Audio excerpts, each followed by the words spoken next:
preko ocena, poslije ću dobiti postdoka i ovog studenta, tvrdoglavog Švicarca, Mike Abreta. A znate zašto je tvrdoglav? Jer je odrastao u Africi.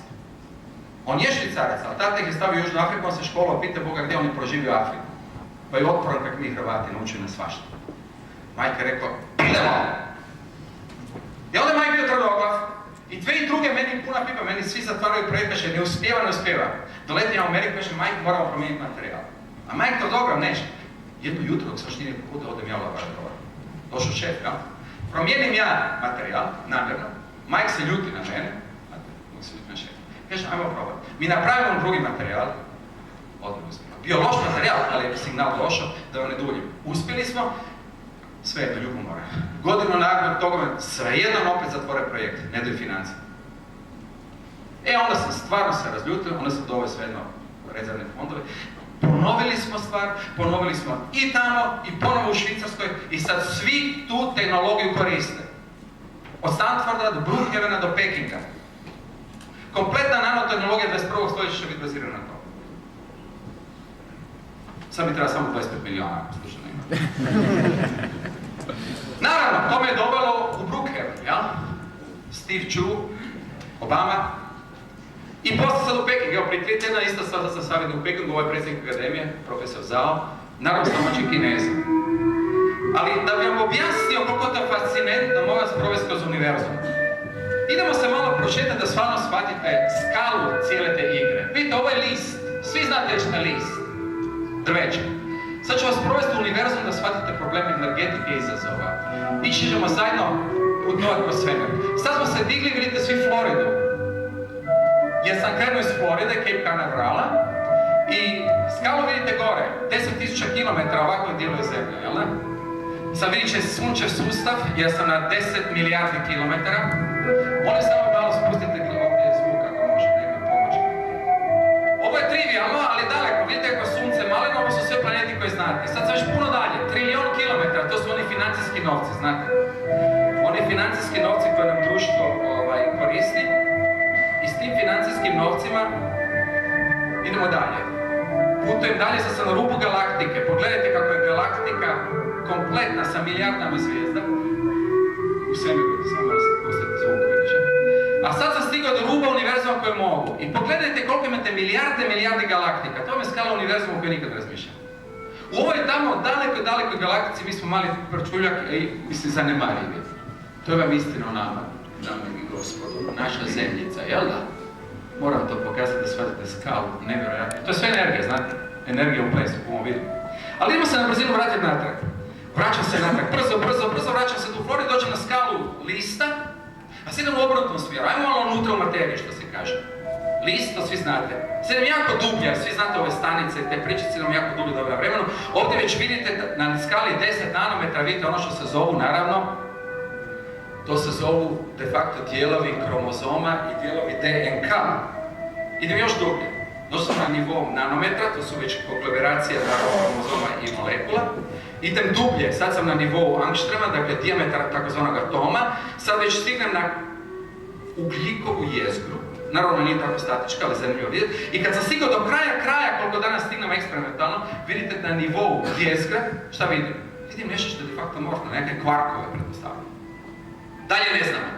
Ali skala je nevjerojatna, ovo je skala 10 na minus 16 metara, a malo prije sam bio 10 na 23. I to mi danas objašnjavamo takozvanim velikim praskom. Fizičar. A kad gledate zgodno vam je to, pa kad vam ne djeluje taj singularitet, ta točka, taj energija i zakon, pa to je kao neko znanstveno veliko trojstvo. Bog Otac, Bog Sin, Bog Sveti. Mi nismo u stanju napraviti univerzum bez tri entiteta. Treba mi početna točka. To je takozvani singularitet, rubni uvjet. Nakon toga energija ima od početka, jer je energija sačuvana, ona će eksplodirati da napravi univerzum, ali mora ići po nekakvom pravilu, po zakonu. Da zakon postoji možete odmah vidjeti. Ako mi slučajno neko ne vjeruje, evo vam vizualno pokazujem zakon.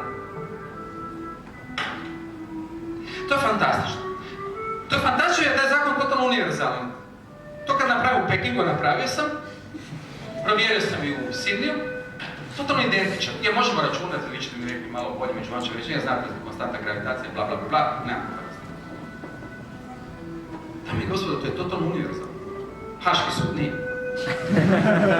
Čekajte, mislim, kad ja kažem sam znanstvenik univerzalan, jer ja sam dao na Hrvat išao u osnovnu školu kod vas, a razgovarao bilo gdje po svijetu, ja sam totalno univerzalan u Pekingu ko što sam ovdje. Nikakve razlike. A gledajte kako se manipuliraju. A, ste vidjeli ovu skalu brojeva? Oni su nam drnuli modele da bi pravili onaj velevog povluk. Kad nam priča o krizi. Vidite analogije. Koliko je znanost jača. Evo, gospodine dekane, vi ste matematičar. Ako se ne varam, jedna vaša kćer je matematičarka.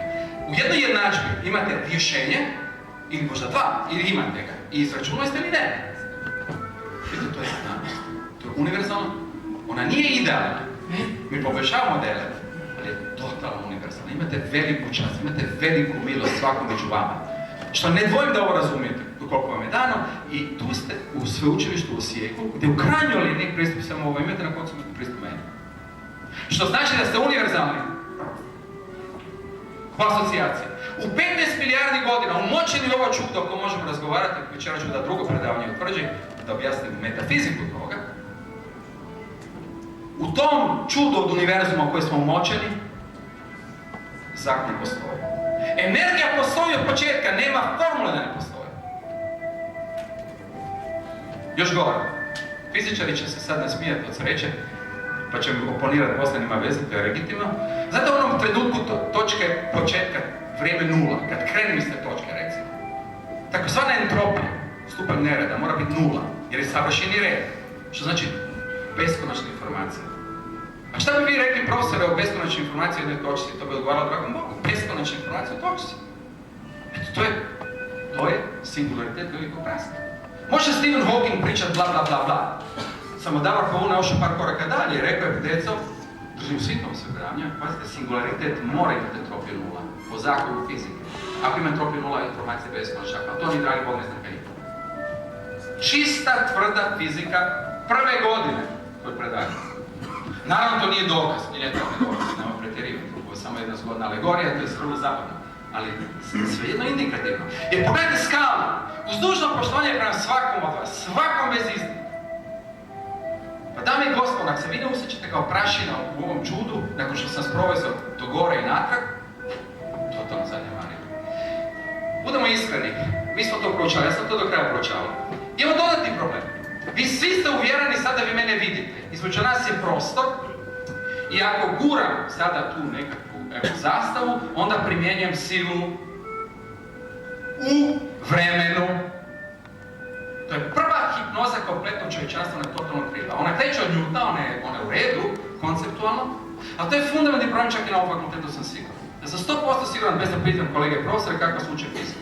Sasvim sigurno se kreću s Newtonom, sila jednako masa puta akceleracija plus veličinska skupa. To je totalno krivo. Sad vidite zašto je ozbiljno zahvaćamo. Stvarno treba jedan petlje reći pred cijelim fakultetom, a kažem to u Švicarskom mojim kolegama, ne. To je iluzija. Iluzija je u tome što mislim da je brzina svjetlosti beskonačna među inima. I vi ste svi uvjereni da slušate jedno predavanje Davora Pavuna. Nije istina. Ako vas ovdje u sali, recimo 250, vi danas čujete 250 predavanja. Zašto? Jer svako dobije informaciju već vizualno drugačije, jer je drugačije udaljenost čak za svjetlost, ista stvar za uho. A da ne govorimo o vašem znanju od prije, jer se to drugačije prilijeva. Pre tome svaka individua u ovoj dvorani dobila osobno predavanje. Nema drugog izgleda. A i to opet krivo. A zašto je krivo?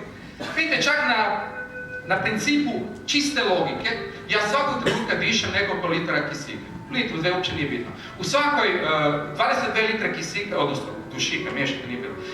22 litre vam odgovara 10 na 23 atoma, od prilike. 10 na 23, pa to je 100.000 milijardi. Dakle, ja svakih 3 minute 100.000 milijardi atoma izdišem i vi ih udišete, htjeli vi ili ne.